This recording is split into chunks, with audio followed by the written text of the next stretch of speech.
Bismillahirrahmanirrahim. Assalamualaikum warahmatullahi wabarakatuh. InsyaAllah pendidikan Al-Quran dan As-Sunnah pada hari ini kita akan belajar bahagian ulum Al-Hadis dengan tajuk istilah-istilah dalam ulumul hadis. Sebelum kita masuk kepada tajuk, kita akan lihat dahulu sedikit info di sini mengenai ilmu takhrij al-hadis. Okey, apakah itu ilmu takhrij al-hadis? Okey, takhrij daripada kharaja yang berarti keluar. Jadi takhrij ni mengeluarkan. Okey, proses menjejaki. Proses menjejaki. Jadi ilmu takhrij al-hadis ni ialah proses menjejaki perawi hadis. Kita nak jejak siapakah perawi-perawi yang meriwayatkan hadis. Kemudian jalur periwayatannya. Jalur periwayatannya bermaksud ada yang meriwayatkan hadis dari jalur A, dari jalur B, dari jalur C. Yang mana kesemuanya akan ada perawi-perawi lain yang sampai kepada Rasulullah sallallahu alaihi wasallam, tetapi melalui jalur periwayatan ataupun jalan riwayat yang berbeza-beza. Kemudian ilmu takhrij al-hadis juga adalah untuk mengetahui sumber hadis tersebut. Nak tahu sumber hadis tersebut asalnya daripada mana, punca daripada siapa, dan menilai statusnya. Menilai statusnya sama ada diterima sebagai hujah atau ditolak.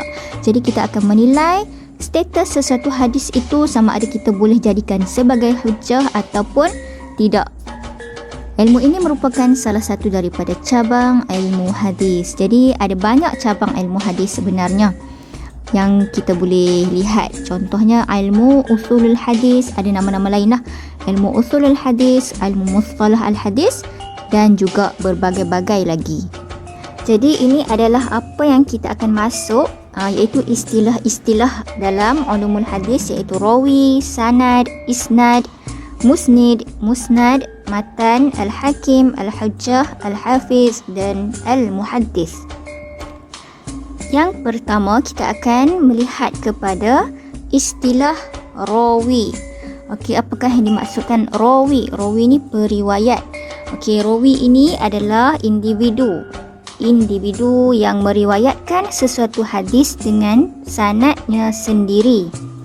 Jadi rawi ini meriwayatkan sesuatu hadis dengan sanadnya sendiri secara bersambung hingga sampai kepada Rasulullah sallallahu alaihi wasallam. Contohnya dia riwayatkan hadis daripada seorang tabi'in. Dari tabi'in ini tabi'in ini meriwayatkan hadis daripada tabi'in. Tabi'in meriwayatkan hadis daripada sahabat. Sahabat meriwayatkan hadis daripada Rasulullah. Okey. Rawi ini ada banyak. Okey, ada dari pelbagai tingkat. Contohnya dari tingkat sahabat, dia ni sahabat kan. Dari tingkat sahabat, ada yang dari tingkat tabi'in. Ada yang dari tingkat tabi'in dan juga mudawwin. Mudawwin ni ataupun kita boleh kata sebagai pengumpul yang mengumpulkan hadis-hadis tersebut. Jadi mereka semua ini disebut sebagai rawi. Contohnya Imam Al-Bukhari. Beliau merupakan seorang perawi kerana meriwayatkan hadis daripada gurunya sendiri dengan sanadnya sendiri. Jadi Imam Al-Bukhari kita boleh kata sebagai A ini, Imam Bukhari ya. Kerana beliau meriwayatkan hadis ni daripada gurunya sendiri. Okey, jadi kesemua mereka ini disebut rawi ataupun perawi. Seterusnya kita akan lihat kepada sanad. Sanad adalah rantaian perawi yang meriwayatkan sesuatu hadis daripada peringkat perawi pertama sehingga peringkat sahabat radhiyallahu anhum. Contohnya Imam Malik. Okey, Imam Malik meriwayatkan hadis daripada gurunya bernama Nafi', yang meriwayatkan hadis tersebut daripada Abdullah bin Umar yang mendengar Nabi menyampaikan sesuatu. Okey, dalam kes ini Imam Malik merupakan perawi pertama. Okey, perawi pertama yang meriwayatkan hadis daripada gurunya. sehinggalah ke peringkat sahabat. Sahabat dalam contoh di sini ialah Abdullah bin Umar, kerana beliau yang mendengar Nabi menyampaikan sesuatu. Jadi sanad ni adalah rantaian perawi lah, orang-orang yang menyampaikan sesuatu hadis, bermula daripada Abdullah bin Umar, kemudian Nafi' dan seterusnya kepada Imam Malik. Itu merupakan sanad. Mereka adalah orang-orang yang menyampaikan hadis daripada Rasulullah sallallahu alaihi wasallam. Atau kita juga boleh katakan sanad ini adalah daripada sahabat yang mendengar hadis oleh Rasulullah itu, atau yang melihat apa lakuan baginda dan sebagainya, sehinggalah kepada redaksi hadis tersebut, ataupun redaksi kita boleh kata sehingga orang yang mengumpul dan menulis hadis tersebutlah. Itu dinamakan sebagai sanad. Seterusnya kita lihat kepada isnad. Isnad ialah menyandarkan sesuatu hadis. Bila sebut isnad, menyandarkan sesuatu hadis, bererti akan ada hadis yang dia bawa secara bersanad. Maksudnya hadis itu dibawa, akan ada nama perawi-perawi yang menerima hadis tersebut daripada Rasulullah sehinggalah ke atas, sehinggalah ke terakhir, kepada yang terakhir, dari awal hingga yang terakhir. Contohnya daripada Malik, daripada Nafi', daripada Abdullah bin Umar. Abdullah bin Umar ni merupakan perawi terakhir yang dinamakan sebagai sahabat. Jadi sahabat ini, kemudian setelah nama sahabat ini akan ada hadis Nabi. Dalam isnad akan ada hadis yang dibawa sekali. Bermaksud isnad ini mengangkat sesuatu hadis kepada orang yang mengatakannya. Dia akan ada sampai kepada Rasulullah berkata hadis tersebut. Dalam contoh ini tidak diberikan hadis itu, tetapi isnad akan ada hadis yang dibawakan sekali beserta dengan sanadnya. Sanad itu adalah rantaian perawi. Seterusnya adalah musnid. Musnid berbaris kasrah. Bila berbaris kasrah merujuk kepada orang. Kerana kita akan ada musnad. Musnad bermaksud kitab. Jadi musnid di sini adalah orang yang meriwayatkan hadis dengan sanadnya yang diperoleh daripada gurunya hingga ke peringkat teratas, iaitu sahabat radhiyallahu anhum. Jadi kita ingatlah, peringkat teratas, peringkat terakhir adalah sahabat. Jadi musnid ini adalah orang yang meriwayatkan hadis sekaligus dengan isnadnya. Ada kalau kita tengok contoh di sini, qala al-Bukhari. Jadi al-Bukhari di sini merujuk kepada musnid, orang yang meriwayatkan hadis dengan sanadnya sendiri, yang dia peroleh daripada gurunya. Kemudian sampailah kepada Rasulullah. Jadi al-Bukhari, qala al-Bukhari, ini adalah musnid. Haddatsana, maksudnya Abdullah bin Yusuf ini telah memberitahu kepada Imam Al-Bukhari. Jadi Abdullah bin Yusuf ini adalah guru kepada Imam Al-Bukhari. Seterusnya Malik memberitahu kepada guru kepada Imam Bukhari, dan Hisham memberitahu kepada Malik, dan bapaknya memberitahu kepada Hisham. Aisyah memberitahu kepada bapa Hisham. Jadi kemudian adalah hadis yang dibawa. Jadi di sini Al-Bukhari dinamakan sebagai musnid, iaitu orang yang meriwayatkan hadis dengan sanadnya yang diperoleh daripada gurunya hingga ke peringkat teratas, iaitu sahabat. Musnid dan perawi ini boleh dibezakan dengan musnid dan rawi. Jika kita lihat, ia hampir sama, tetapi musnid ini adalah dia meriwayatkan hadis, tetapi sama ada dia faham makna hadis tersebut ataupun tidak faham, ia disebut sebagai musnid. Dalam kes ini dia hanya meriwayatkan hadis dengan sanad yang diperoleh daripada gurunya sendiri hingga ke peringkat sahabat, tetapi tidak semestinya dia memahami hadis tersebut berbanding dengan rawi. Jadi rawi ni orang yang menerima hadis tersebut kan daripada Rasulullah kemudian menyampaikannya kepada mungkin tabi'in, tabi'in, dan mereka ini adalah orang-orang yang memahami hadis-hadis tersebut dengan baik. Seterusnya ialah musnad. Okey, ini yang dibariskan dengan fathah menunjukkan kitab kalau musnad, sebab kita selalu mendengar musnad Imam Ahmad, musnad Al-Bazzar dan banyak lagi musnad yang lain. Jadi bila sebut musnad Imam Ahmad contohnya, itu adalah nama kitab. Okey. Jadi musnad ini adalah kitab hadis yang disusun mengikut nama perawi dari kalangan sahabat radhiyallahu anhum. Jadi kita boleh tahulah itu adalah nama kitab hadis. Dalam kitab hadis tersebut adalah hadis-hadis riwayat sahabat-sahabat tertentulah. Contohnya musnad Imam Ahmad mengandungi hadis-hadis riwayat sahabat yang bernama Imam Ahmad. Begitu juga dengan musnad Al-Bazzar yang mengandungi hadis-hadis riwayat sahabat yang bernama Al-Bazzar. Dan seterusnya Al-Muhaddis. Al-Muhaddis ini adalah satu gelaran tokoh hadis lah yang peringkat pertama.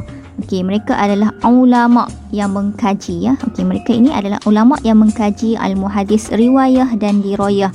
Riwayah kita boleh katakan sebagai dari sudut hadis itu sendiri, dari sudut matannya, bagaimana syarahnya, apakah peristiwa yang menyebabkan Nabi menuturkannya dan berbagai lagi. Dan juga dari sudut dirayah. Dirayah ni boleh dikatakan dari sudut sanad dan matan hadis itu nak mengkaji sama ada perawi itu perawi yang boleh diterima dalam meriwayatkan hadis, status hadis. Dari sudut matan hadis itu adakah bercanggah dengan matan hadis yang lain. Okey, jadi al-muhaddis ini adalah ulama yang memang mengetahui, yang alim dalam ilmu ulumul hadis. Senang cakap, mereka alim dalam ulumul hadis, mengkaji perihal sanad dan matan pada zamannya. Seterusnya ialah al-hafiz. Ini adalah gelaran kedua bagi tokoh al-hadis. Okey, al-hafiz ini adalah lebih tinggi darjat berbanding al-muhaddis tadi. Okey, al-hafiz adalah ulama hadis yang menghafaz. Okey, bila al-hafiz sudah masuk kepada ulama yang menghafaz hadis Nabi lebih 100,000. Okey, lebih 100,000 hadis. Okey, jadi untuk melayakkan seseorang menjadi al-hafiz, mereka mestilah menguasai lebih daripada 100,000 hadis, mengetahui perihal para perawi hadis daripada pelbagai peringkat. Maksudnya mereka mengenal perawi-perawi hadis, periwayat-periwayat hadis tersebut dan guru-guru mereka. Bukan setakat perawi tetapi mengetahui, mengenai guru-guru kepada perawi tersebut serta menguasai ilmu hadis, riwayah dan dirayah. Okey, jadi ini adalah syarat untuk menjadi al-hafiz. Hafaz hadis, mengetahui para perawi hadis, kita boleh katalah dari sudut mengetahui ilmu hadis, riwayah dan dirayah. Seterusnya adalah al-hujjah. Al-hujjah adalah gelaran yang seterusnya, yang lebih tinggilah daripada al-hafiz tadi. Gelaran yang paling tinggi daripada, yang lebih tinggi daripada gelaran al-hafiz. Okey, jadi al-hujjah ini adalah ulama hadis yang menghafaz. Okey, jadi seterusnya gelaran kepada tokoh hadis ini selain daripada al-muhaddis, okey, al-hafiz, al-hujjah dan al-hakim, mereka mestilah menghafaz. Okey, menghafaz. Jadi al-hujjah menghafaz dan mengetahui lebih 300,000. Okey, 300,000. Jika al-hafiz tadi menghafaz lebih 100,000, jadi al-hujjah menguasai dan menghafaz lebih daripada 300,000 hadis. Seterusnya adalah al-hakim. Okey, ulama hadis yang menghafaz lebih 700,000 hadis. Okey, lebih 700,000 hadis. Jadi kita boleh lihatlah ia dalam bilangan yang ganjil. 100,000 al-hafiz, 300,000 al-hujjah dan 700,000 adalah al-hakim. Lebih ya, semuanya mesti lebih.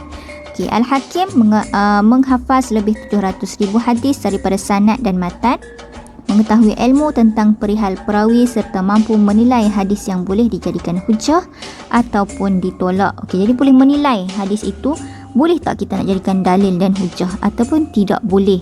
Jadi Al-Hakim adalah peringkat ataupun gelaran untuk ulama hadis yang paling tinggi.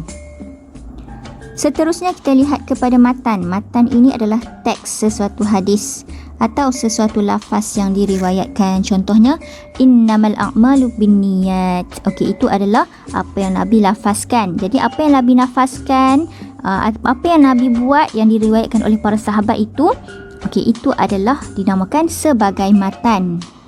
Seterusnya, kita akan lihat kepada gelaran-gelaran ini, iaitu al-muhaddis.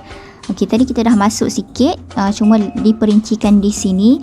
Al-muhaddis, okey, ini adalah tokoh hadis, gelaran untuk yang mula-mula lah, yang lebih rendah sikit berbanding yang lain.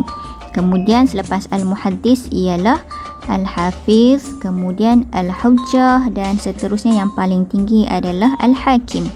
Al-muhaddis, ulama hadis yang berkecimpung dan menguasai ilmu riwayah dan dirayah. Jadi kita nak tahu ahli hadis ni, syarat utama dia mesti mesti mahir dalam ilmu riwayah dan dirayah. Kemudian al-muhaddis juga mengetahui status hadis dan menghabiskan masa mengkaji hadis-hadis nabawi. Jadi al-muhaddis ini lebih kepada mengkaji. Bila dia lihat sesuatu hadis, dia boleh mengenal kebanyakan hadis tersebut, statusnya apa, boleh dijadikan hujah ataupun tidak, kerana mereka menghabiskan banyak masa untuk mengkaji hadis tersebut. Contohnya Abu Nuaim Al-Asbahani, Al-Baihaqi, Ibnu Majah dan Ad-Daraqutni.